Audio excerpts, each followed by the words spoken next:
who's been a good friend of ours for the last several years. When he was young, he used to come to Mid-City Excellence Learning Center with his sister and brother.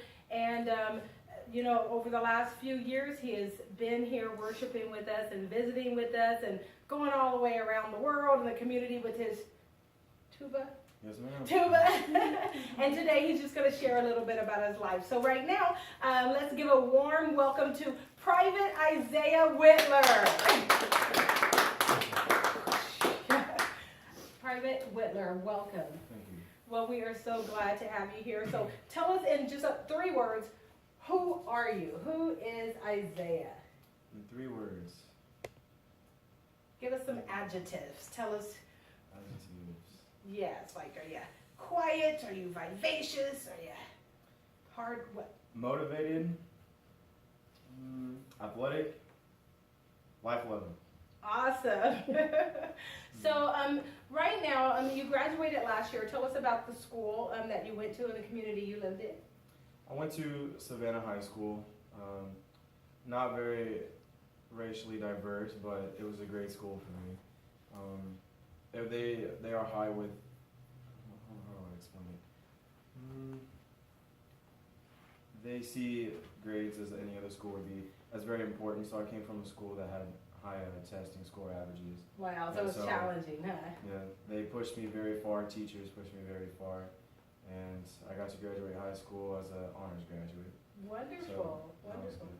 Well, I noticed we met, late in your high school years, and you would always be one of the first ones that would pray. And tell me how prayer has been important in your life, and it seemed like those were not memorized prayers, but you had a personal relationship with God. I had been practicing and kind of trying to strengthen relationship with God for years, trying to, everyone always thought that prayer had to be kind of something memorized, something that you say the same prayer every night, you have to say it, almost by the book kind of answer. And prayer is more just your own way of talking to God. And so I realized that, and I realized it's the same way as talking to a friend, someone that you are looking towards for help and everything. So that's how I pray to God. So it just comes naturally for me. Wonderful. When you came here, you were probably in 2nd or 3rd grade at Mid-City Excellence, and still remember. Who was that little boy? Who was that young man? What did you think about the world, and what were your dreams at that point as a young man in primary school? I'll admit at that point I didn't have anything planned. I was young, always trying to just make new friends at the moment, trying to,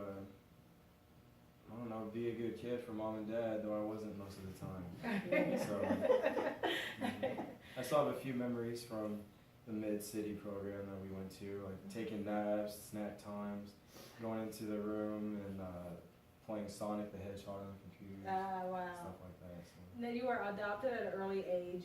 Was it hard for you to fit in, and also being in Savannah, Missouri, was it difficult when you see your teachers and your peers that don't look like you, or maybe are from a diverse background? For me, it wasn't that hard to fit in, simply because I was colored. I did fit in. People would always come talk to me. I wasn't really an outcast. I don't know. Savannah was a good school for me, and so there wasn't too many problems with that.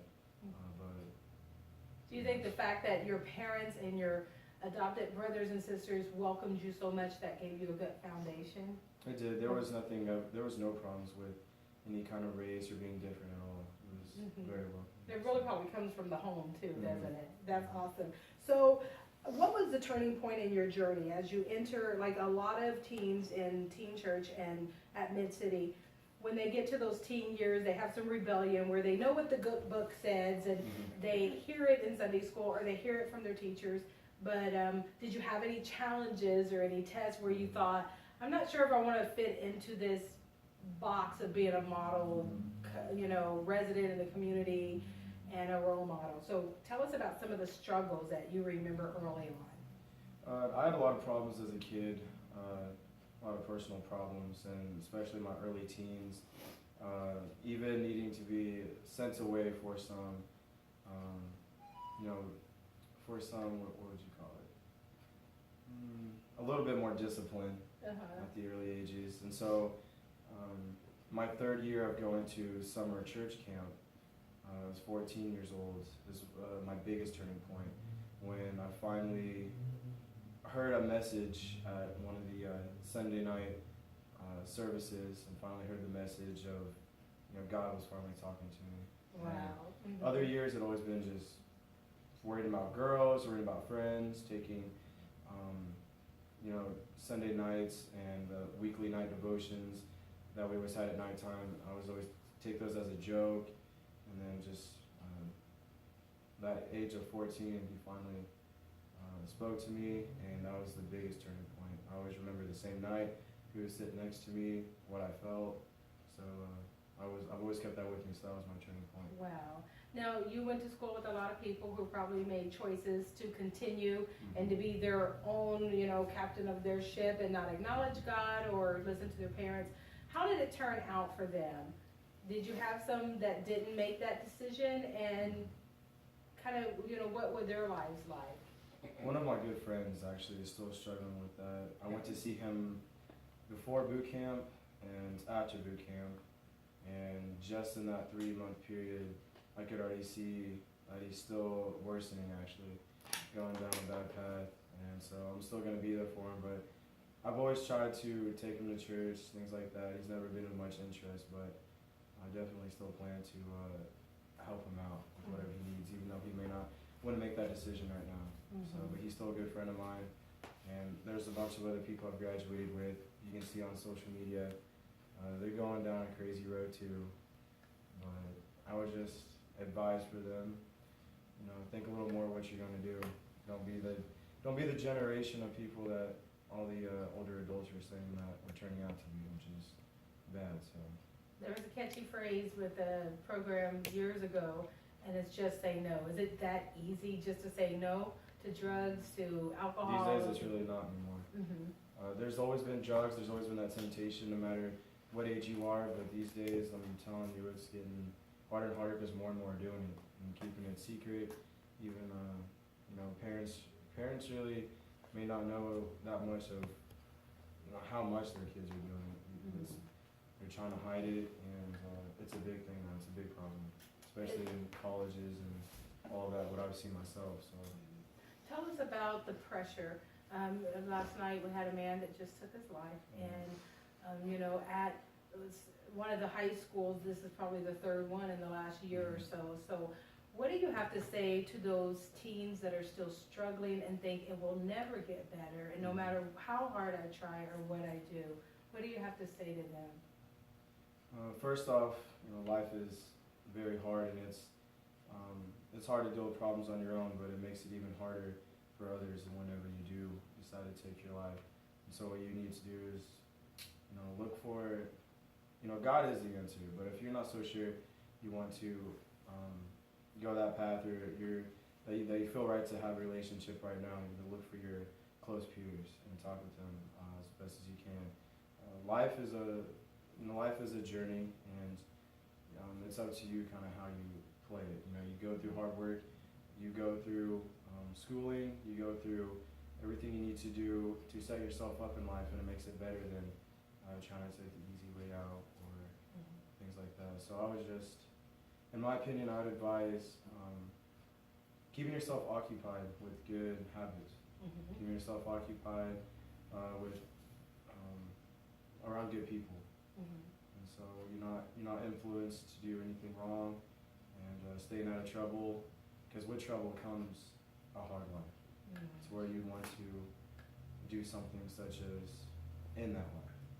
So be around good, positive things. Wonderful. That's my advice. A few years ago after you graduated, you shared with Teen Church about how one of your buddies and his girlfriend, made some choices, and they were going to have a baby, and he had to drop out of school, and all of his dreams just kind of had to be put on hold. Why did you make a different choice, and how did that experience affect you? Because you're a handsome guy, you probably have a lot of girlfriends, and just, live a different life. But at one point, you were faced with temptation, and you made some different decisions aside from what your friend did. So tell us about that journey there when you were done with school Mhm. and you had to decide about college, career, or the cute girls? Yeah.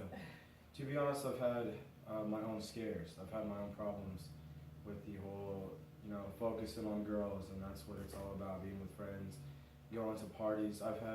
You've been to parties? I've been to parties, yes. I've had my own scares. I've done my own crazy things. That's why I've seen both sides of the fence. I've seen that really that's not going down a good path. And so, I tried that out for a little while, and it was kind of scary. I scared myself. There was a lot of anxiety even with certain decisions that I made.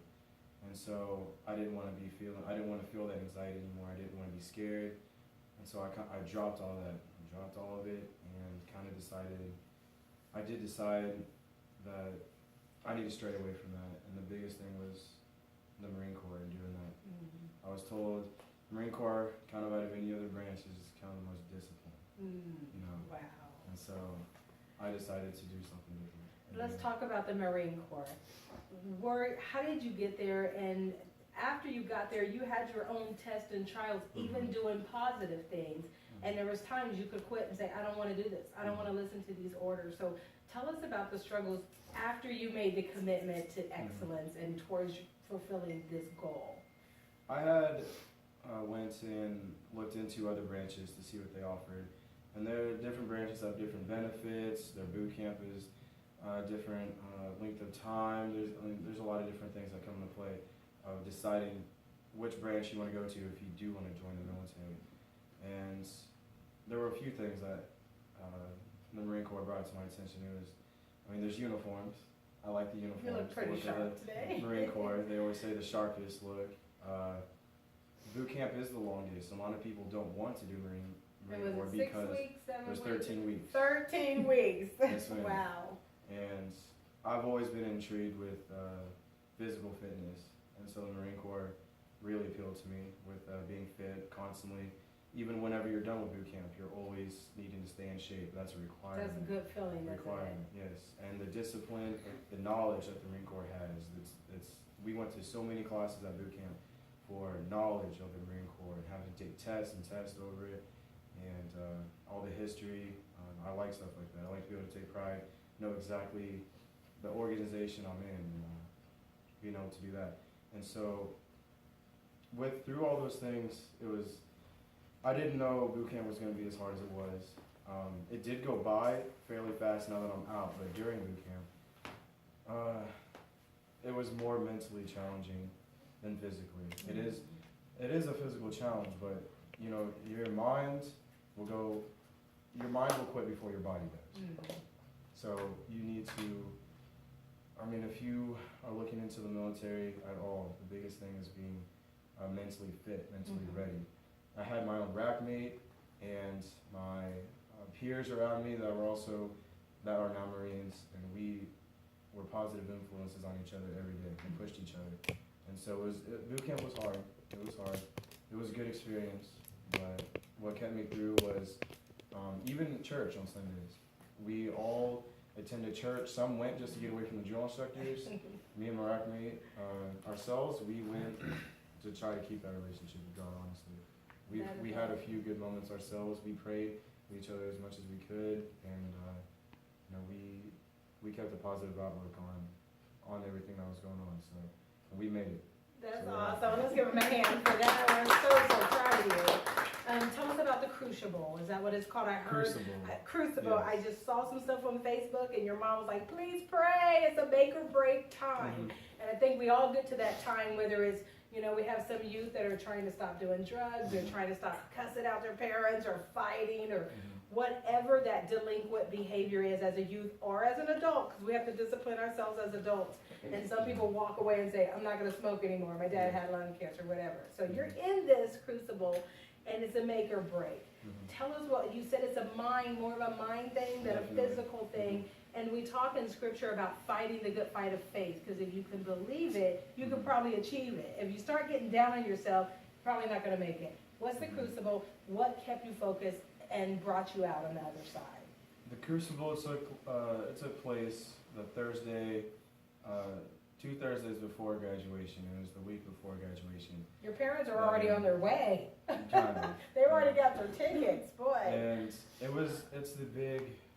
it's kind of like the big finale of your training. It's there to be, the Crucible was designed for teamwork. There are many obstacles you have to go through throughout the 3 days you're there, and it was designed to where you can't get through any of them on your own. And so it was meant to be, so when you go out to the fleet, you know how to work with other peers and your other Marines. And so physically it was demanding. It was very demanding physically because over the course of the Crucible, I don't remember the exact amount. It was miles upon miles. Like the first day it was 21 miles of hiking. The second day was 37 miles. Wow. And did y'all know this? Oh my goodness. The third day was even more with the Reaper ending. On the third day, waking up at 2 a.m. and getting everything staged and getting ready to go on that big, long, steep hill hike. Can't say too much about the Crucible, but because can't say too much. If you really want to know, go do it yourself. Yeah, wow. It's that kind of a thing. But how long did it last? Was it a couple days or it's a whole 54 hours. 54 wow. hours with 3 MREs. MREs are meals ready to eat and packages of food you eat. You don't get the chow hall, so that's fine. But the biggest thing with the Crucible, you have some time to think on your own. When you're on the long hikes, you're going from obstacle to obstacle all the way across base and camp. You have a lot of time to think to yourself, just to just to kind of see your outlook on everything. What you're about to do, what you just joined, and you're about to become a Marine, and what your next steps are in the future. You have a lot of time to think. And that was even throughout all boot camp when we had to go through hikes. I had lots of time to think to myself about even decisions I've made in the past and decisions I'm going to make in the future. And so it was almost relaxing sometimes on the hikes, as crazy as that sounds, because you're just with yourself, kind of reflecting on everything. So the Crucible, it was very demanding, but your motivation was you're about to get the Eagle Globe and Anchor, which is obviously the emblem of the Marine Corps. You're about to earn that title, and you take a lot of pride in that. Wow. So. Well, I want to see this crew cut. Can you take your hair out for a minute? Come on. It's short right now. Oh, wow. Yeah. How did you kind of give up some of your own personality? You talked about teamwork. Most people think in life that all the strength has to come from themselves. And you talked about God, you talked about your team, you talked about the guy, that took his life. He's like, talk to someone, some friends, have a good base. How important is it to depend upon someone else and that you getting strength from that instead of that being a sign of weakness? See, that's very important to me. I'm a social person, and I like to have, kind of a good amount of friends, but for me, I like to have 1 or 2 very close friends, and that's what I had at boot camp. My rack mate was the closest one to me the entire boot camp. We stayed with each other through everything, got in lines for everything, did all of our PT, physical training with each other. We did everything together, and we always kept each other accountable. We even played this little game that, with the military, there was kind of a bit of cursing. There's a lot. And we kept each other accountable because anytime one of us would accidentally slip up or almost say something, we'd get what's called a neck.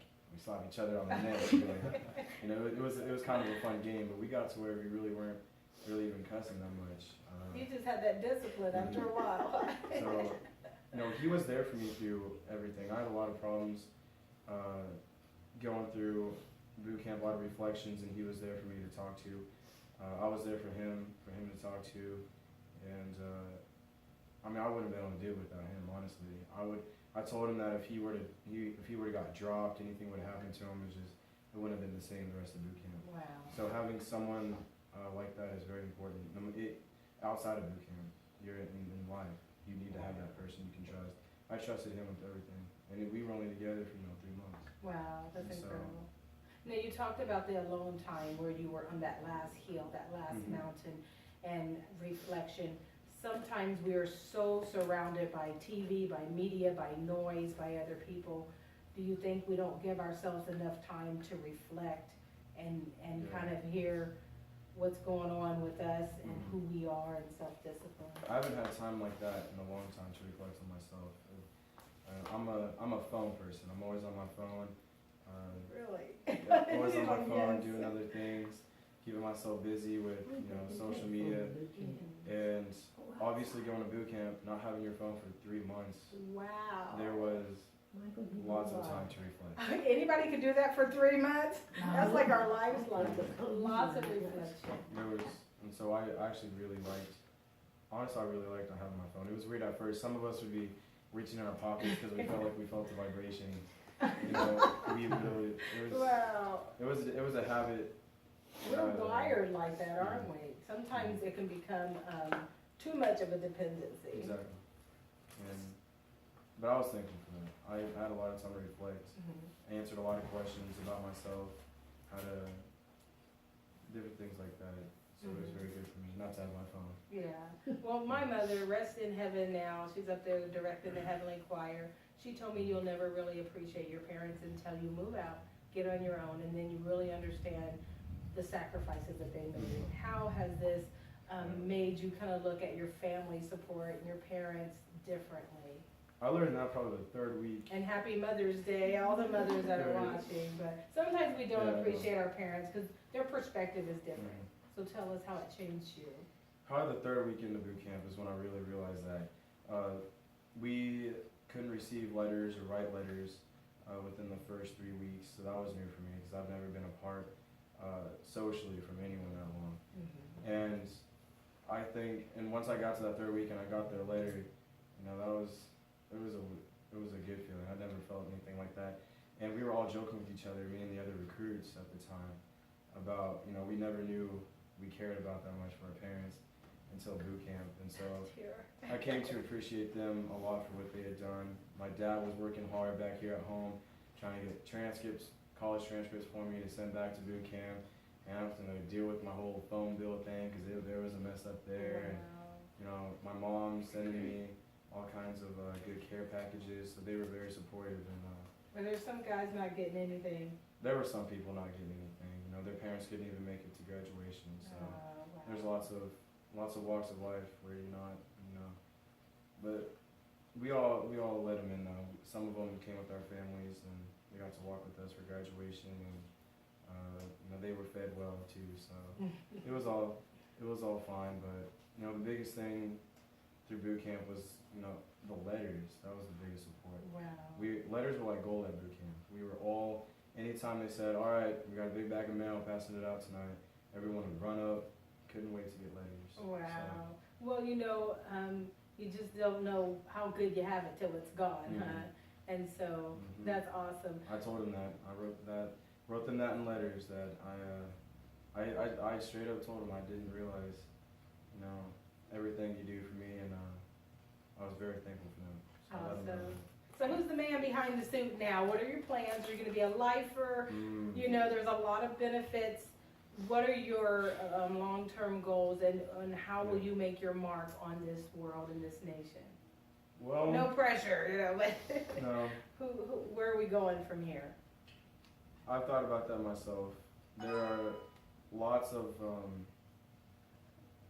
your life is pretty much set for you nowadays doing 20 years. You can do 20 years in the military, Marines, and retire. Wow. And still. And how old are you now? 19. Wow, you can So I can retire retire at at 40. Wow. And not even have to go work another job, to be honest. So there's that I could look forward to, or there's doing just 4 years and then coming back home and trying to find another job. So honestly, I have no idea yet. Obviously, people would say the smart idea, the smart choice is the 20 years. And if you can stick to it for that long, I have no idea what I'm going to do right now, to be honest. But I'm going to do first the 4 years, figure out what I want, get to travel the world, meet a lot of new people, Wow. and Can see. you take your pastors and his wife with you? Yeah. And I'll see what my job brings me, my MOS. So What's the MOS?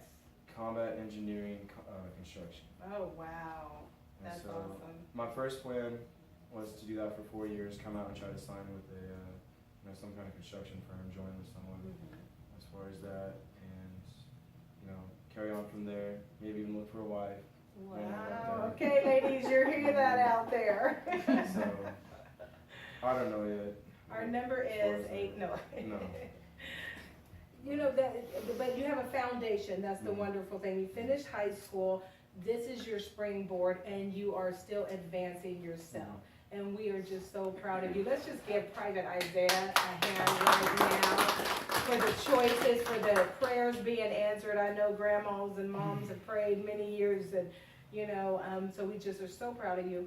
We're going to take a few questions from the floor, and then we're going to dismiss this session, and we'll have you come back and give us an update in the future. But any questions here about the struggle, the trials, the temptations, and the triumph? Anybody want to ask him a question? I think he covered a lot of territory. He did.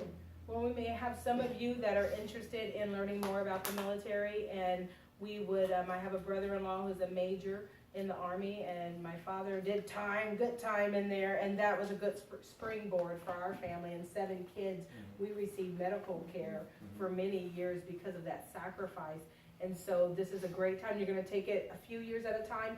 Young people that are watching, just know that in 20 years, you're going to be 20 years older, whether you have a cushion or whether you don't. And so spend your time wisely. Life is more than just one big party. And the decisions he's making right now is going to make it better or more severe on his family and the children and his offspring that he may have from years to come. But I'm sure that your family is so proud of you with the discipline. That's not a hard thing it's hard for adults to do that.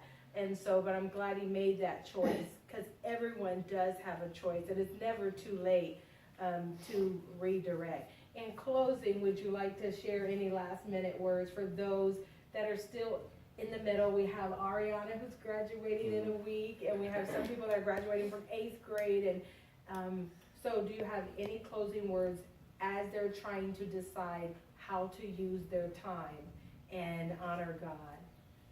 All I really have is that it's your life, and really you should just do something positive with it. Military isn't for everyone, but if you're finding that you're struggling with life, whether it's financially, you've lost a lot of things in life, or you're not going anywhere, military is a good route to go. So college is for some He people is the too, 6th Marine in our family. The 6th to do this? Wow! Goodness. So, but you still had a choice, didn't you? Was there one time you said, because everybody else did it, I'm not going to let them dictate to me? Exactly. Yeah, but are you happy with your choice now? I am now. First, I was kind of thinking, what the heck did I do? But then now it's I can't wait to see what it brings me. So We are just so very proud of you. Please come back and share more. thank you. And don't make us do any push-ups, okay? No. So, again, I want to thank you all for coming to Teen Church and just for listening to Private Isaiah Wittler's testimony about what he has done in his life and how he honored God and country and family. So happy Mother's Day to everybody. Happy Mother's Day. Give a shout out to your mom there. Happy Mother's Day, Mom. All right. God bless you all. This will conclude our session. Have a wonderful week.